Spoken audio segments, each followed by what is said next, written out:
Well, hi, it's Matt from CBD Blogger at the show on day 2, and we've got another short interview with Sugavision, specifically Marko, who I believe is the founder. And as you can see, we are surrounded by some, well, we're going to have to say some plants. Marko, do you want to tell us the story? Yes. In 1999, I was asked to make cannabis plants for a comedy called Saving Grace with Brenda Blethyn. Yep. Produced by Sky, and I made plants, and the plants were featured in the film as if they were real. Because of the legality, you can't have real plants on a film set. Also, they would wither. Yep. And the collection was growing. Over the years, I set up a niche business to provide artificial cannabis plants that look real on camera, and these days on 4K camera shooting. And we are the prime supplier and go-to professionals for artificial cannabis for film and television. Now, why are we here at the CBD Show? It's to open up the offer of artificial or faux plants to CBD retailers, to decorate their stores, to have a point of sale, to have plants to start a conversation, and to make the product somehow more close to the environment where it came from. So had you been designing and building props for the film industry before they came to you asking for this? Yeah, I've been working in the film industry for 25 years, and I was a prop maker, an art department assistant, an art director, a production designer, standby props. So Saving Grace, that must be 20 plus years, did you say? 1999. It was that long ago. God, I didn't realize the time has gone. So you've expanded your cannabis plant range then. What sort of other film labels have you been involved with? Big Netflix shows. So for instance, in France, there is Family Business, about a butcher's family waiting for legislation to change and offer cannabis with a secret recipe, which is, can't tell you what that is. Then Mood, for instance, on BBC iPlayer right now, Nicole Leckie, writer, performer, singer. And there is product that's obviously not real drugs. And so we supply those.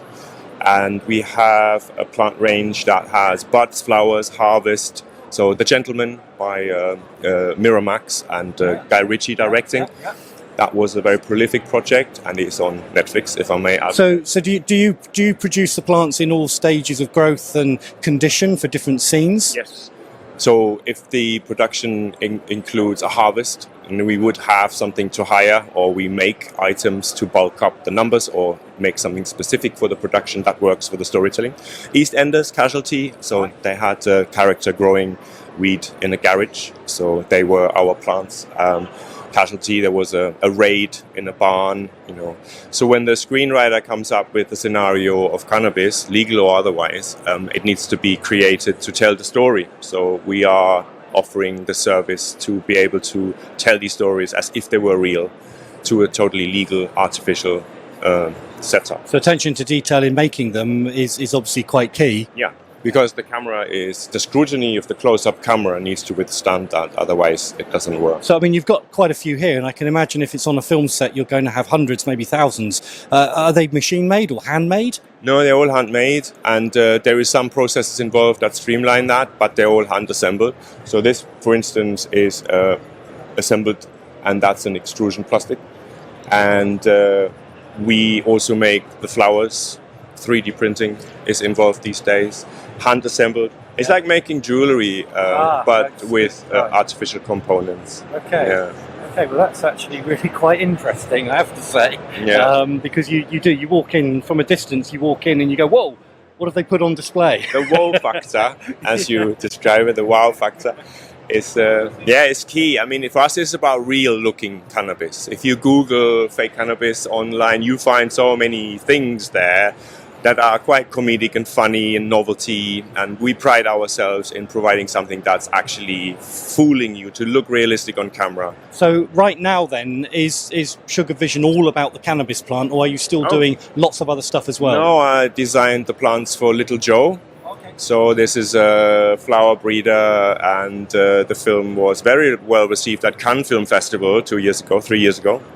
We won some awards for Best Production Design. Right. And the flower is a concept flower. It's like something that doesn't exist. So it was specifically created. 3,500 physical plants were made to be shot in industrial greenhouses in Vienna for this international production. Wow. So Little Joe also being co-produced by the BFI and distributed by BFI in London. Okay, well, that's fantastic. It's a great story. So thank you for your time. Thank you very much. We'll shoot a little bit of B-roll of all the stuff. Absolutely, so we can please. Feed that into the interview and give some close-up. Yeah, and I want to show you our secret box, and then you can cut to that, and I'll show you Mamacita, a purple haze plant for Warp Records short film Nightmares on Wax. Well, okay, I'll tell you what we'll on do. YouTube. We'll have a little cut in a moment then, and we'll jump to something like that about now. Okay, so here we are again with Marko, and Marko's going to show us the, well, open your box. Mamacita, purple haze. That does look quite fantastic, doesn't it? How long would something like that to actually take to make? 2 weeks. 2 weeks, Yeah, one person? 1 person, 2 weeks. And that's working sort of like full time on it, is it? Well, it's like sort of 6 hours a day with breaks. It's actually very impressive. The detail on it is extraordinary. And standing back here, it looks fantastic. So what we have here is another quite extraordinarily lovely piece of work. The detail in this is fantastic, actually. So Marko, can you tell us a little bit about it? Yeah, this is a flowering cannabis stalk, and the intention was to create something for a cosmetics range. They were specific on finding something that works in a flower arrangement. So this particular plant was designed to be beautiful, elegant, and flowering in its late stages. You see the buds and the sugar leaves, as well as the fan leaves. And so we make something like this to order as a commission. They're not cheap, as you can imagine. I can imagine. I'm hoping on camera you can see the detail that's gone into this. So bespoke orders are obviously something you are very happy to take on. Yeah, we do take these orders, and we pride ourselves in producing the most realistic fake cannabis in the world. Well, okay, so on that note, we'll say thank you to Marko. Well, actually, what's your website? Sugavision.com. Sugavision.com. Sugar with no R, just like... No R. As on his T-shirt there. All right, thanks very much. Cheers. Bye.